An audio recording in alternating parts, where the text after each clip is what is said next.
Bon matin à tous et bienvenue à notre café matinal ensemble. La semaine entière est consacrée à découvrir et recevoir l'onction. On va regarder ensemble aujourd'hui et demain à 3 manifestations de l'onction. Je vous rappelle notre définition de l'onction. L'onction, c'est le débordement divin de l'Esprit de Dieu dans la vie d'un être humain qui est consacré à Dieu à travers une expérience sincère et continuelle. Ça, c'est important.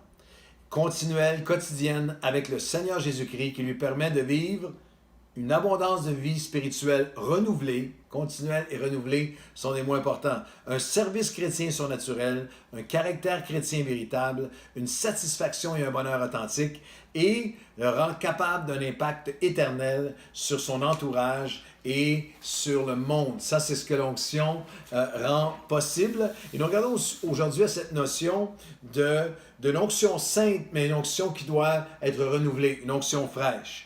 Le psaume 89, on va regarder au verset 21, mais on va passer aujourd'hui et demain dans le psaume 89 où on trouve 3 manifestations de l'onction.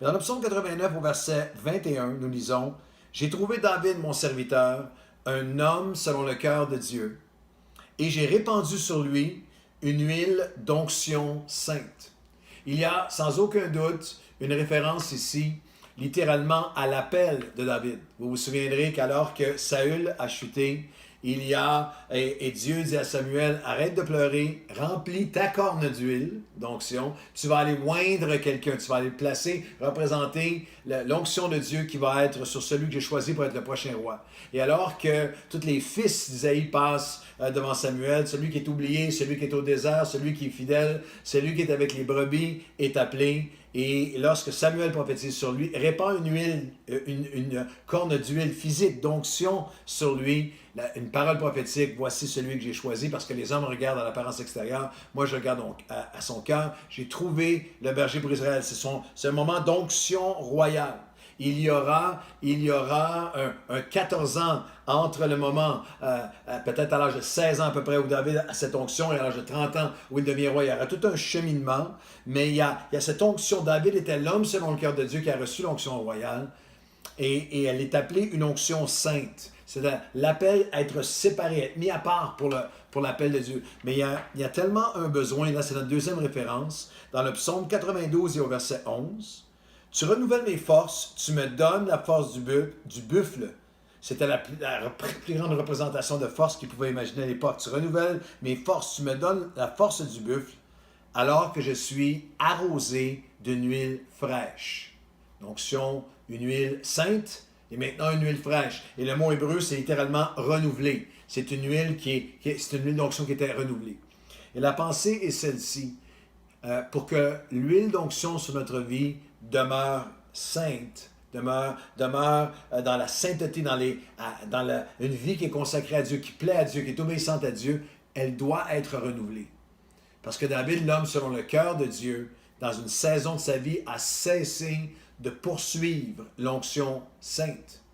Et parce qu'il n'a pas été renouvelé d'une onction fraîche, il n'a pas cherché à être renouvelé dans son onction sainte par une onction fraîche et une onction quotidienne qui est recherchée. Il y a une saison où il s'est éloigné du peuple, une saison où il s'est éloigné du champ de bataille, une saison où il s'est isolé, une saison où il a convoité une femme qui n'était pas la sienne, qui l'a conduit à un regard, à une obsession, à un adultère qui l'a ultimement conduit jusqu'à un meurtre, jusqu'à un effondrement du royaume, un déchirement de son royaume. Oui, repentance, oui, retour à Dieu, mais il y a un message puissant que quelle que soit l'onction prophétique qui a été mise sur nous, et pendant combien d'années nous l'avons accomplie, nous devons continuer à poursuivre l'onction. C'est l'onction fraîche, renouvelée, recherchée et renouvelée, qui permet à l'onction sur notre vie de demeurer une onction sainte. Il n'est pas une onction au passé, d'exploit passé, c'est une onction d'expérience d'aujourd'hui.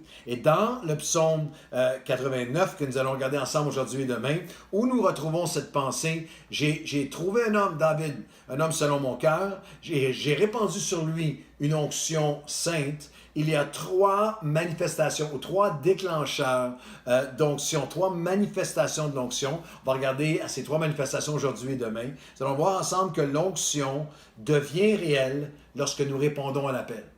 Que l'onction nous renouvelle dans sa vision et nous rappelle sa fidélité. Et l'onction nous remplit d'une révélation qui nous permet de résister à l'ennemi et à la tentation. La première manifestation ou même déclencheur de l'onction est trouvée dans le psaume 89. L'onction devient réelle lorsque nous répondons à son appel. Le psaume 89, le verset 1 à 5, commence avec une grande déclaration de la fidélité, des plans et des alliances de Dieu, avec suivi de ce qu'on appelle un Sélah. Lorsque vous trouvez Sélah dans les psaumes, c'est une pause, c'est une réflexion, c'est un arrêt dans la chanson, mais c'était souvent accompagné, imaginez un chant et un moment où il y a seulement un instrumental qui prend place. Il y a une pièce instrumentale qui prend place pour que le peuple s'arrête. C'est un moment du conditionnel, c'est un moment de s'arrêter, de réfléchir pour mettre en pratique. Et dans le psaume 89, qui est un chant bien sûr, nous avons l'onction qui devient réelle lorsque nous répondons à l'appel. J'ai répondu à une onction sainte et nous lisons le verset 16, où « Heureux le peuple attentif au cri d'appel ». Le peuple qui connaît le son de la trompette. Par ton nom, il trouve une joie pour chaque journée. Et c'est par ton onction que s'élèvent tes forces ou ses forces. Je vais le relire. Heureux le peuple attentif au cri d'appel. On est dans le psaume 89, verset 16. Heureux le peuple qui connaît le son de la trompette. Il y a un appel qui retentit. Il va marcher devant Dieu avec une joie. Il trouve une joie pour chaque journée. Et c'est par ton onction que sa faveur s'élève, que c'est par sa faveur, par son onction que les forces s'élèvent. Il y a une dynamique de l'onction qui doit être recherchée et qui devient réelle lorsque je réponds à l'appel. Est-ce que vous savez que dans le monde spirituel, à chaque jour, il y a une trompette qui retentit? Il y a un appel. Est-ce que tu vas poursuivre mon onction aujourd'hui? Est-ce que tu vas la rechercher? Est-ce que tu vas dépendre de mon onction aujourd'hui? Je dirais de cette façon, l'onction suit l'obéissance. L'onction suit l'obéissance. J'obéis à l'appel de Dieu et l'onction vient. L'action, l'autorité de Dieu répond à notre attention à son appel. Je suis attentif à l'appel de Dieu, à l'appel de la trompette divine qui m'appelle à le rechercher aujourd'hui. Et alors, Dieu peut déverser sur nous l'action, l'autorité de Dieu. L'action, l'autorité de Dieu n'est pas sur celui qui est indifférent à l'appel, qui est insensible ou sourd à la trompette qui l'appelle à la communion avec Dieu. Le désir précède la destinée ou le déversement. Le désir précède la destinée ou le déversement. Notre ferveur face à la trompette de Dieu, à la recherche de Dieu, précède sa faveur. Le désir précède la destinée, le déversement. Notre ferveur va précéder sa faveur. C'est par ta faveur ou par ton onction que s'élèvera ses forces. Heureux le peuple attentif. La Bible, le Nouveau Testament, Jésus pousse toujours plus loin. Il y a toujours des ombres dans l'Ancien Testament qui sont plus loin dans le Nouveau. Et Jésus n'appelle pas seulement à être attentif dans le royaume de Dieu, il appelle littéralement à être violent. Les violents s'emparent du royaume. C'est un texte fabuleux. Je vous donne la référence Matthieu 11, verset 12. Matthieu 11, 12. Depuis les jours de Jean-Baptiste jusqu'à présent, le royaume des cieux est soumis à la violence, mais ce sont les violents qui s'en emparent. Wow! Un langage fort. Il y a une intentionnalité et un désir qui permet l'inspiration et l'impact divin.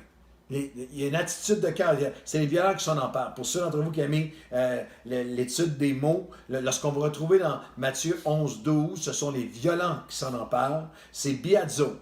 De biastes, biazo. C'est une grande énergie, c'est biarios, une force, un état d'être. Je vous donne une définition. Être violent pour le royaume de Dieu, c'est un style de vie et un état de cœur et d'esprit où je recherche de toutes mes forces et je mets toute ma vitalité à posséder le royaume et l'onction de Dieu. Alors, dans les dernières minutes, aujourd'hui, on va continuer demain. Je vais vous poser quelques questions.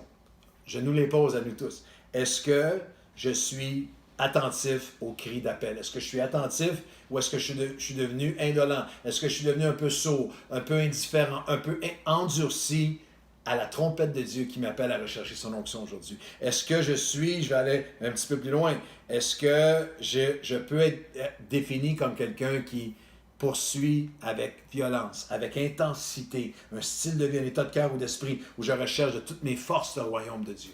Est-ce que je recherche violemment? Est-ce que je suis un violent pour le royaume? Vous comprenez en quel sens, en sens biblique? Est-ce que je suis passionnément à la poursuite de son pardon, de sa grâce, de son onction, de son esprit, de ses lois, de ses principes dans ma vie? Heureux le peuple attentif aux cris d'appel. Heureux celui qui entend le son de la trompette et par ton nom, il trouvera une joie à chaque jour. C'est une poursuite au quotidien. Et c'est par ton onction que les forces vont s'élever. Alors, est-ce qu'on peut prier ensemble aujourd'hui? Seigneur, est-ce que je peux avoir cette honnêteté devant toi de dire, Seigneur, est-ce que je suis attentif? Moi qui me dis, où est l'onction de nos jours? Est-ce que l'onction est encore réelle aujourd'hui? Qu'est-ce que l'onction veut bien dire pour moi? Est-ce que je suis attentif? Heureux celui qui est attentif à l'appel, à l'onction. Une huile fraîche sera déversée sur lui. Une huile sainte sera déversée sur elle. Alors Seigneur, pardonne-moi. C'est à travers toutes sortes d'autres préoccupations, poids ou paresse spirituelle, endurcissement, j'ai été moins attentif à ton appel. Aujourd'hui, je veux être de ce peuple qui est attentif à ton appel et plus que attentif, qui est tellement attaché à ton appel, qui est tellement désirant activer ton appel, que Seigneur Dieu, nous devenons violents pour le royaume.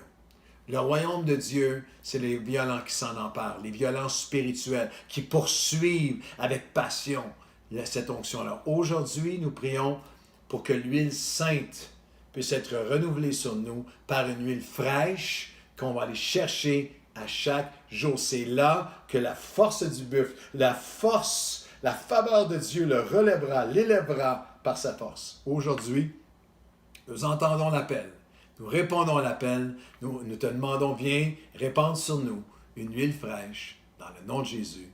Amen et Amen. Je vous souhaite une belle journée. Soyez attentifs à l'appel.